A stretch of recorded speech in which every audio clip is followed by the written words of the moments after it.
बिस्मिल्लाहिर्रहमानिर्रहीम। अस्सलामुअलैकुम। दीन के अंदर अगर देखा जाए तो दुआ एक ऐसी टर्म है अल्लाह रब्बुल इज़्ज़त ने हमें दी है, जो शायद हमारी तकदीर को लिंक किया गया है हमारी दुआओं के साथ। अगरचे कि हमारी तकदीरें लिख दी गई हैं और अल्लाह रब्बुल इज़्ज़त फरमाते हैं कि लिख दिया गया है, लेकिन वहीं पे फोकस किया गया है कि दुआ मांगो मैं तुम्हें अता करूँगा। इट मीन्स कि हमारी तकदीर के अंदर जो मामलात हैं वो कहीं न कहीं हमारी दुआओं के साथ रिलेटेड हैं। कंडीशनल अल्लाह रब्बुल इज़्ज़त ने रख दी हैं कि दुआ करेंगे, इसके लिए दुआ करोगे तो तुम्हें मिलेगा। तो दुआ कबूल कौन-सी होती है, यही एक बात आजकल परेशान कुन भी है। तो सबसे पहले दुआ की 3 किस्में जो मैंने पढ़ी हैं, जो मेरे इल्म के मुताबिक हैं, दुआ करना, दुआ करवाना, दुआ लेना।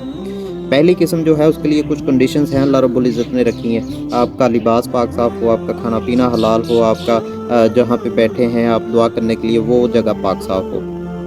तो फिर ये सारी शर्तें पूरी होंगी तो कुछ चांस है कि 10 से 15% चांस है कि on the spot with in minutes you shall be called yes. हो सकता है कि 10 से 15% चांस है कि ऑन द स्पॉट ही आपके लिए हुक्म कह दिया जाए और आपकी मुराद पूरी हो जाए, या उसके लिए तकरीबन ज़्यादा चांस 70 से 80% चांस ये है कि बाद में मुअख्खर करके आने वाले वक़्त में आपको अता कर दी जाएगी, और बाकी के जो चांसेस हैं वो ये है कि क़यामत के दिन आपके लिए स्टोर कर दी जाएगी। दूसरी है दुआ करवाना। इसके लिए आप 50-50% भी कह सकते हैं कि आपको अगर लगता है कोई बंदा नेक है आप उससे दुआ करवाएँ। यही होती है दुआ करवाना, उसके लिए अगला बंदा नेक है या क्या है, लेकिन अगर आपको लगता है कि वो नेक है तो आप उससे दुआ ज़रूर करवाएँ। जो नेक बंदे हैं उनसे दुआ करवाना जायज़ है, सुन्नत है और करवानी भी चाहिए। तो इसके 50-50% चांस हैं कि ऑन द स्पॉट भी पूरी हो सकती है, आने वाले वक़्त में भी पूरी हो सकती है, और क़यामत के दिन के लिए भी वो स्टोर की जा सकती है। तीसरी अहम शर्त ये है कि दुआ लेना। दुआ लेना ये वो दुआ की किस्म है कि जो ऑन द स्पॉट ही पूरी होगी। बहुत ज़्यादा चांसेस है इसके, 80 टू 90% चांसेस हैं कि आपके लिए बहुत जल्द ये दुआ पूरी होगी। दुआ लेना क्या है, आप चलते-चलते राह चलते कोई परेशान हाल है, आप उसकी मदद कर देते हैं, उसके चेहरे पे खुशी आती है, उसके दिल से दुआ निकलती है आपके लिए।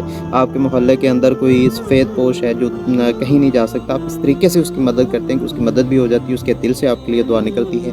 हमदर्दियाँ जीतें लोगों की, आपके हमसायों के अंदर, आपके मोहल्ले के अंदर जो परेशान हाल हैं, उनकी खुफिया परेशानियों को हल कीजिए, कोशिश कीजिए आप उनकी मदद करें।